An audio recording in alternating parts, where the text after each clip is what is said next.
reactor lines on early. Well, let's make We're sure about to find out. both players are ready here.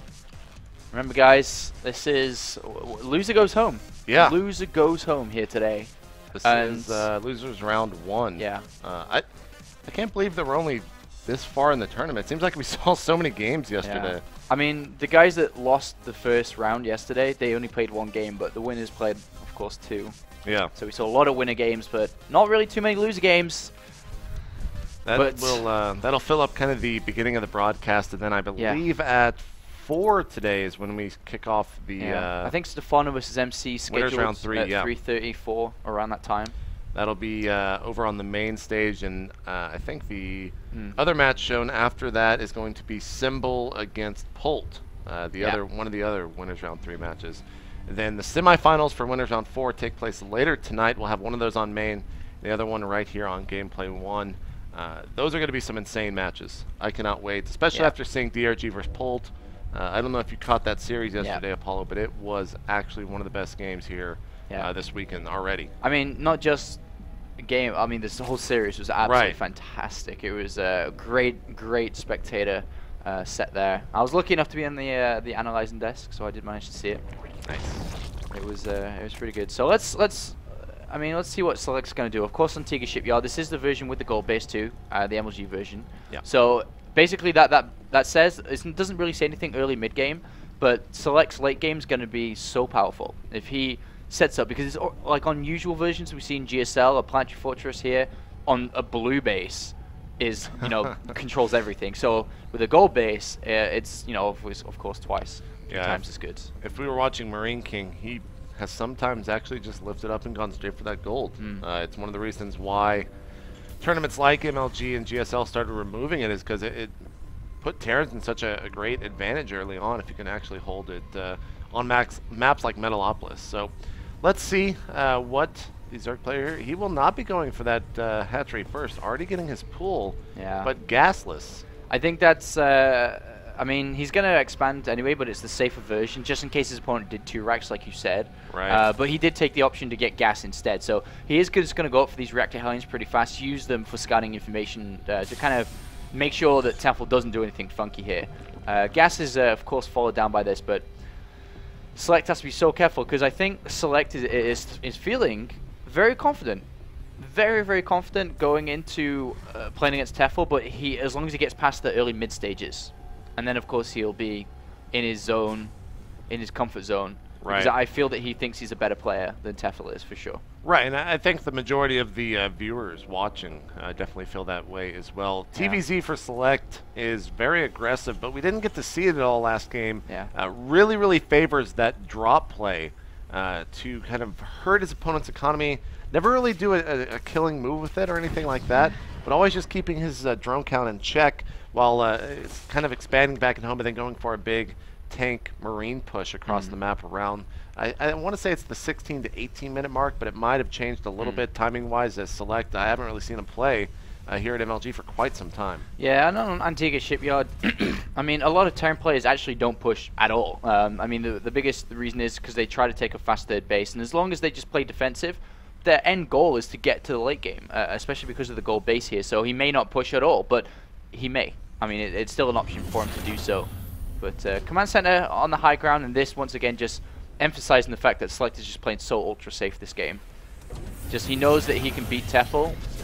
He definitely knows he can beat Tefel, but he also has to be very cautious against such a dangerous opponent who has got out of gas. He, mine 100, has got the speed coming, but it can easily just go back into the extractor, throw down a Roach Warren, Baneling Nest. So something Select has to keep eyes on. One of the other things that is really a big thing on this map is the center area, the Zelnaga Tower on that raised platform. If Terrans can get situated here in the center, take that gold, it is very hard to move out and take map control away from your opponent. Especially as a Zerg, you really have to start relying on huge flocks and mutas to be able to force your opponent back home or either force an attack. Because if he sits in that center, it is incredibly hard to do anything. Triple command center from Select. A little bit risky. How so? How so? Because he doesn't have any units. Well, I mean, he's got map control right now. Let's see, Tefel's not really going for that big Ling push, opting for he's back the into Spine gas, Crawler though. instead. He's got back into gas. He's got well, he doesn't have that much gas. Select always having a very high amount of gas. He was upwards of 600 in that last game.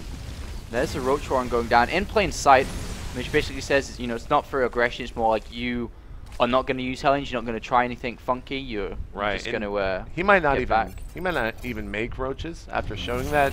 Showing it is like, well, Select probably won't overcommit now with the amount of Hellions, and as he lifts the factory there, he is going to be ending on a total of 4, and kind of just keeping the creep at bay at the moment with those. Don't expect him to dodge into the natural or even up into the main anytime soon. Layer's gone down. Second, third gas been added on. He may play Mueller style. It's potentially possible here. But Select has basically gone for tanks. A tank on this position here will actually cover the entire ramp with siege mode, but there are some lings. But those 4 Hellions, as you pointed out, will be more than enough to deal with these guys. Look at that. 1 shot, almost gone. Second shot, almost gone. Yeah, third shot, almost gone. Tefel trying to see if he can get those out, but he will not be able to do in 5 shots, as Count Chocula over here counting. We've got some more Roaches coming up here for Tefel. More tanks as well. Adding on a gas now, a second gas in the main for Select. No third. Oh, right as I say that, taking the third gas over at his natural. Let's see what he does with this, as he is setting up engineering base to wall off. Going to be getting some quick upgrades to start things off. And at third base now for Tefel. Yeah, and I think this has gone absolutely perfect for both guys so far. I think Tefel was being a little bit cautious in this game as well, going spawning pool first and added on Roaches early.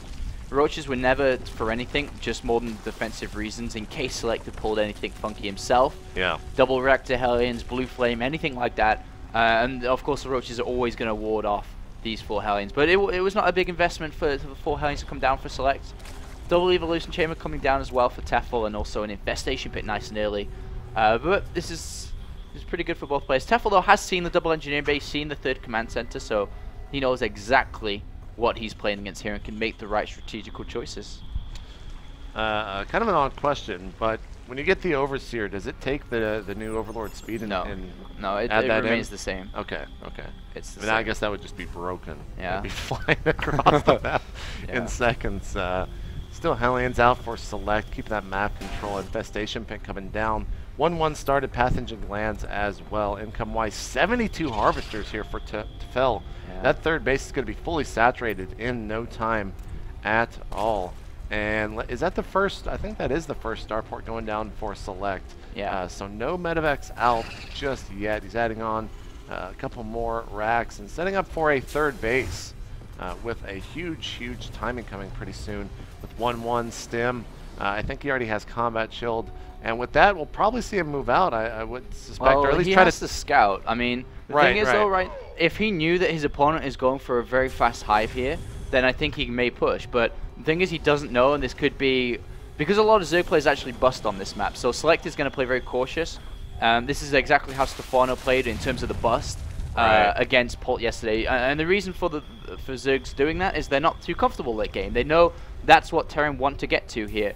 So Zergs, if they take the middle here, of course, if Terran get in the center, they're never going to mine from it. And then where really do you take a 4th base? Because this is going to be easily picked off. It's so close to Select's 4th base where he can easily go up there. This base down in the bottom right is easily droppable, and then you can drop the 3rd base as well. So it gets a lot more difficult for Zerg players in the late stages, but it seems that Tefel's just going to say, screw it. I'm actually not going to try to break Select down early. I'm going to play for the late stages. As his hive completes at the same time, the spy will go immediately to the greater spy, but Select has to scout. He needs to scan, and he has actually scanned, see? Now he sees the hive in construction, so Select knows that he could push soon, and I think he may do it now he's unsieged. Yeah, I think he is getting ready to...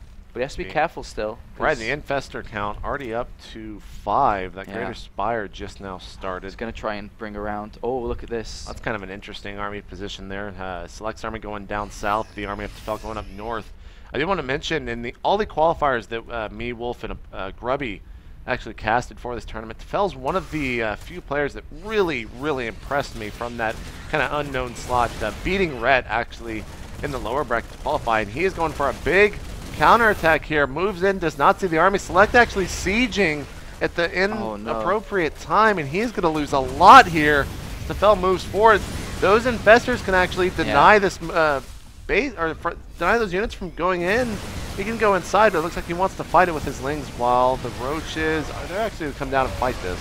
Select is in a really bad position here. He has to be so careful. He's lost so many SCVs on that third base. It had to get picked up as well.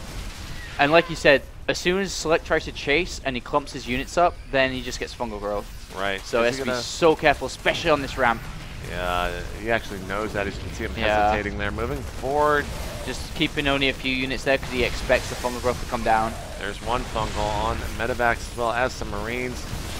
Does he have Burrow, actually? I'm not too sure if those infestors can't get out. So yeah, he's going to sacrifice some infested Terrans there, but he's denied this third for so long. He's getting ready for another attack. Still at 160 supply, and 4 Broodlords coming in with 4 more Corruptors on the way. I don't think Select's actually made any mistakes this game. I mean, you can't really call moving out a mistake. It's, you know, it's not like he saw something and it was a mistake. And I think he dealt with that amazingly for the circumstance he was under.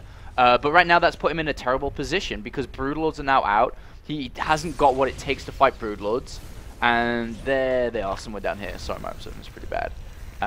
But Ling's now out, and Select knows he has to push because he knows Broodlords are soon to come. And he's now going to try and take this 4th base, take the center map with a minimal amount of units because he was delayed from mining on that 3rd base for so long. You can see that Tefel really wants to hold this middle position. He knows that his opponent can get set up and situated in the middle and take that gold, and he will just slowly start to lose economically. But he's got a lot to really defend against this with those Broodlords, and because of that, Select knows he will not be able to fight that right now. He simply does not have the Viking count to be able to do so, but he needs to get sieged and in position there, as it is a very, very sticky situation. He's going to move forward with his Broodlords. Not that many Marines. Select is falling back. He does not want to fight this. Tefel playing it so well, moving in and moving out at the appropriate times. Yeah, this is just a really, really patient, nice play from Tefel here.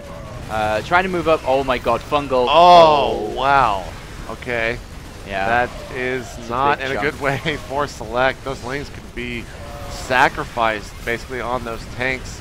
And I honestly think that Tefel is going to take this match. He's got to be careful though, because he's run out of energy on these infestors, so he could actually just run under and kill everything here. There's not that many supporting units. There's a few Lings, but the Marines are well upgraded. They're at 2-2 here. But does he have enough though?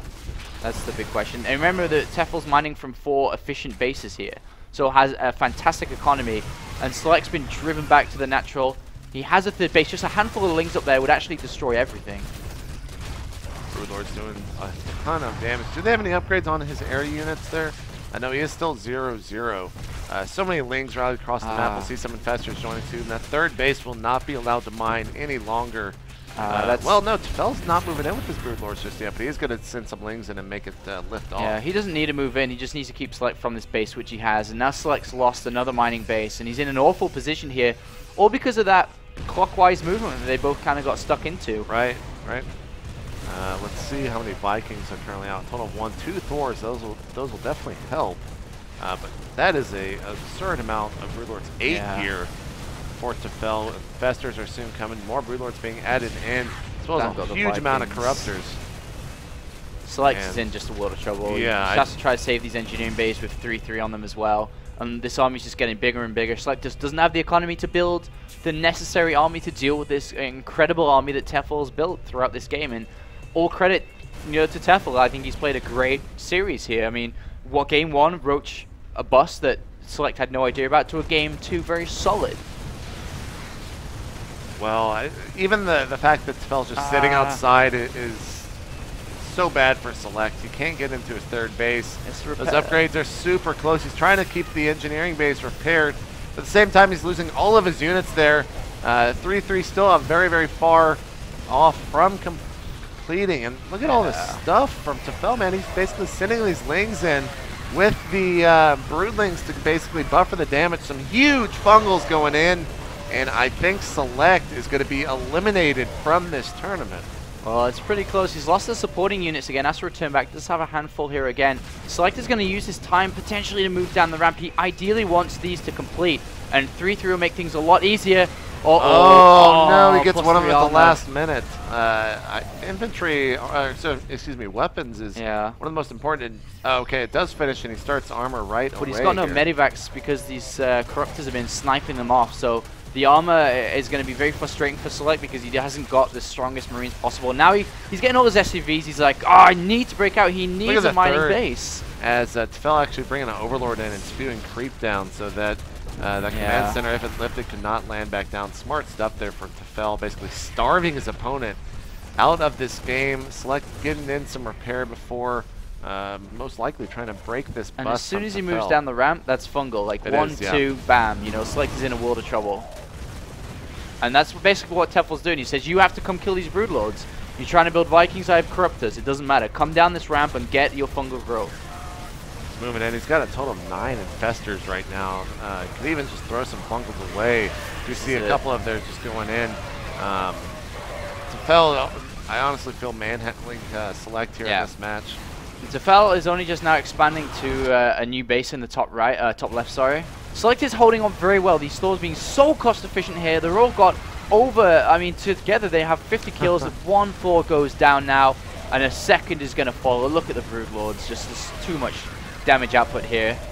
And Select on his last legs of this tournament here in New York City loses game 1 to a Roach Bush, game 2 to Tefel's solid play here. A little bit unlucky with his movement of his army, but this is going to be a disastrous loss here for Dignitas and Select. And he's moving into the main, sitting right on top of the production facilities. Couple of Marines still remain. 150 to 44 supply. Drone count still very, very high for his opponent, and only 5 for. Now, you want to count these down, too? Yeah, sure. 4. Where are they? I guess they're mining so gas. Okay, 3. And these guys are safe, so. You can get down, I guess, the rest of the units if you want to start. Yeah, sure. 14, 13, 12 Marines left. These Marines are going to go down, so that's 13. One popped out, so it actually increased. Now it's down to 11. Yeah, good and game. GG. Tefel taking the quick 2-0 there against Select. Yeah. And let's do a quick bracket check to see Tefel's actually going to be playing next as we need to jump into losers round 2. Yeah, I'm looking out the window here, and Tefel shaking Select hands, and I'm sure Select is a little bit upset. You know, almost in tears, I guarantee, because going into that series, he was confident, but he wasn't confident because he's actually very good in Terran versus Zerg, but at the same time, he doesn't know who his opponent is well enough to kind of know how to play against him. Well, very interesting match. He's going to go up against Rhett, the player that he actually beat in the online qualifiers and eliminated Rhett. That's Rhett, of course, getting through. For Tefel. Yeah, Rhett getting through consolation rounds to be able to make it to this tournament. So Tefel is still alive in this tournament and has a very, very strong chance against Team Liquid's very own Rhett. We will see how that match unfolds here as well as all the other matches, guys. So much more action here coming out of the Spring Arena number 2, and we'll be back with more right after this.